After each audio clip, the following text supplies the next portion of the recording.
Hi there guys, welcome to the third and final part of the ultimate guide to putting a Zetec engine in a Mark 1 Fiesta. This week was basically everything else that I haven't already covered.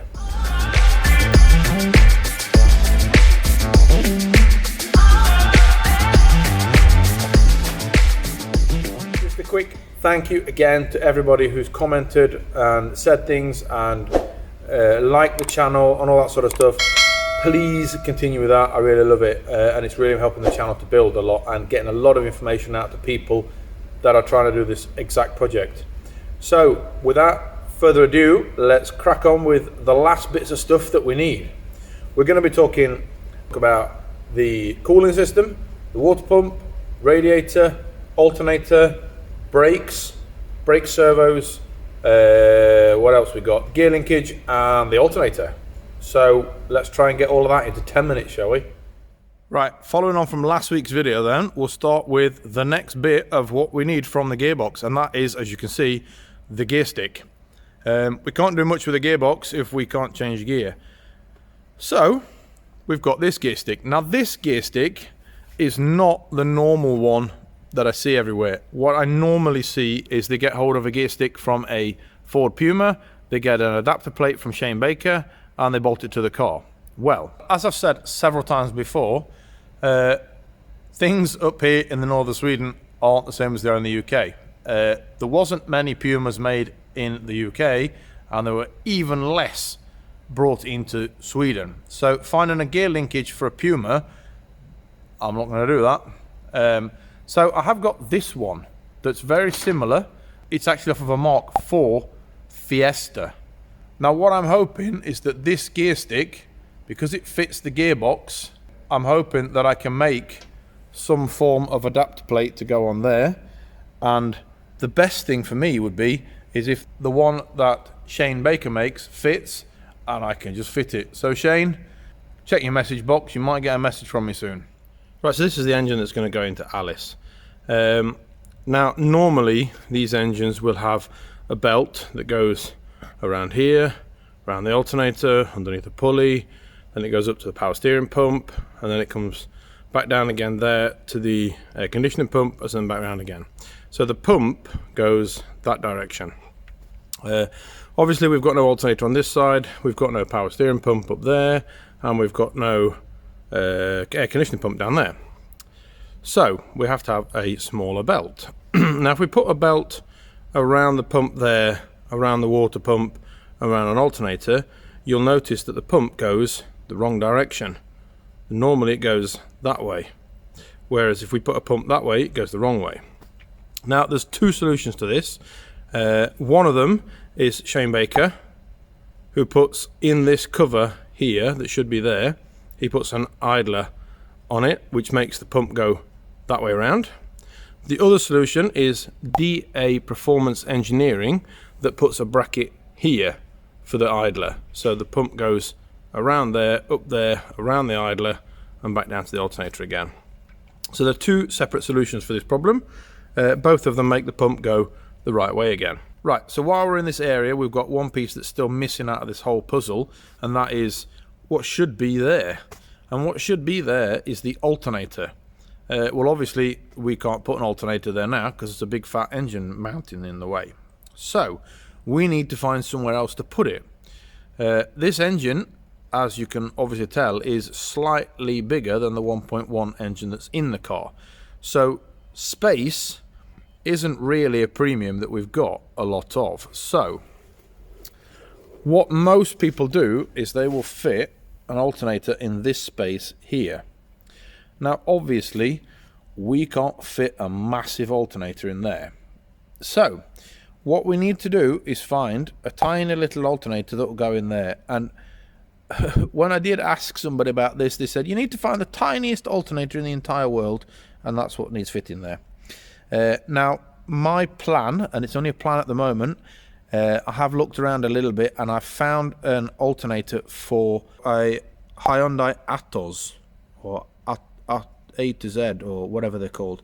They have tiny small alternators made by the company called Denso.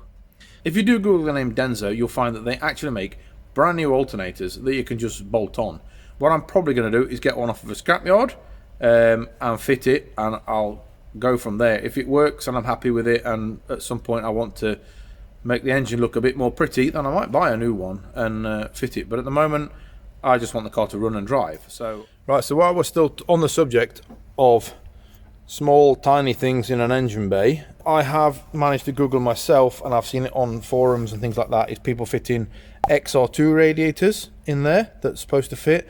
I've also seen RS 1800s, which is also a Zetec engine, that will fit in there. Again, it's going to be a bit of a mismatch. You're going to have to build brackets and things like that. So silicone hoses you're going to have to make up, brackets you're going to have to make up to fit.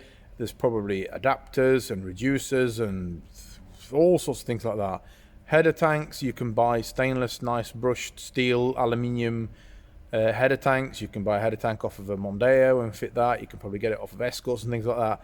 It's your choice what you want to do, but you're going to need a header tank. Most people fit it there or there. So I think that's pretty much everything we need to think about with the cooling system. Get rid of this, put a header tank probably there, or there, or there, but some kind of XR2 RS 1800 that'll go in there. Right, the next thing now, we've raised the power, we've raised the gearbox on it. What we now need to do is make the thing stop, and that is not going to really do it, is it? That is the standard master cylinder for the Mark 1 Fiesta. That is the standard servo. Now obviously we're going from somewhere around about 50 horsepower to about 150-ish. So the solution to these tiny brake problems is, well, it's not quite hen's teeth as I've talked about, but it's not that easy to get hold of. The solution is that baby. Now these are pretty rare, but that is the master cylinder off of a Mark 1 non-ABS Mondeo. You can tell that it is non-ABS because it has 1, 2, 3, 4 parts that go out there for the brakes. If this were for an ABS model, it probably wouldn't have those rear two, and it would only have these front two as they go to the ABS pump, and from the ABS pump they go out 4 pipes to the different brakes.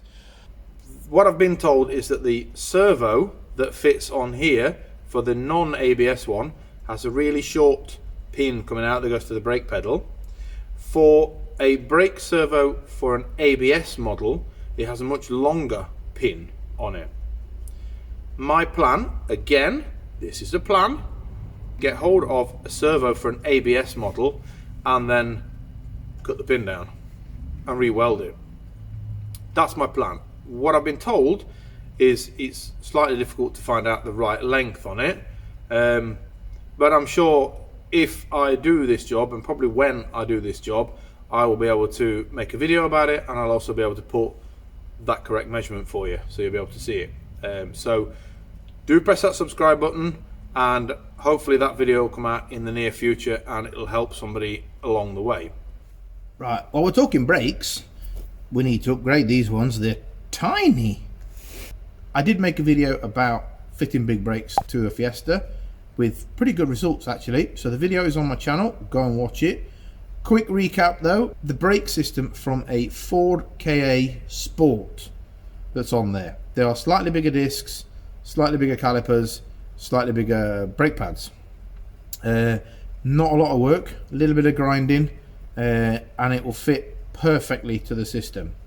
I keep getting asked about part numbers. As soon as I have all the part numbers, I will be putting them, and I'll try and get them in the description to this video, and I'll even put them in the description to the big brakes video. Right, after all of that, 3 episodes, I think I'm finally done. If there's anything I've missed, please put a comment down and we'll try and fit that into a video later on.